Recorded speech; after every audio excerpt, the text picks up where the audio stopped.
এটা হচ্ছে গিয়ে এসির গ্যাস R22। এটা বিনা কন্ডেন্সার বিনা কম্প্রেসার ছাড়া এটাকে কুলিং কয়েলটাকে ঠান্ডা করব। এই গ্যাসটাই পাইপ দিয়ে যাচ্ছে, গিয়ে আমার মিটার থেকে চলে যাবে ডাইরেক্টলি তোমার ফিল্টার থেকে ক্যাপিলারি টিউব হয়ে যাবে কুলিং কয়েলে। ওই কুলিং কয়েলটা ঠান্ডা হবে, তারপরে চলে যাবে ঠিক আবার আরেকটা ক্যানে, R22-এরই ফাঁকা ক্যান, ওটা আমি বানিয়েছি, ওইটা গ্যাসটা যেন নষ্ট না হয়।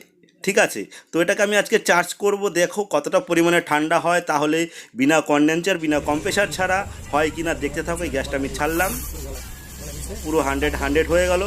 কিছু কিছু করে দেখবো, তারপরে পুরো প্রেশার দিয়ে দেখবো এটা কতটা পরিমাণে ঠান্ডা হয়। ফুল হয়ে গেছে 100। এখান মিটার থেকে আমি গ্যাসটাকে কুলিং কয়েলে পাঠাবো। গ্যাসটাকে ছাড়লাম, দেখি এবার কুলিং কয়েলটা কতটা পরিমাণে ঠান্ডা হয়। খুব কম হচ্ছে, কিন্তু কম্প্রেসারের মতো প্রেশার ছাড়া এই কুলিং কয়েল ঠান্ডা হবে না। আমি এই টাইপের সিস্টেমটা ট্রাই করে দেখলাম হয় কি না, আদেও হচ্ছে না।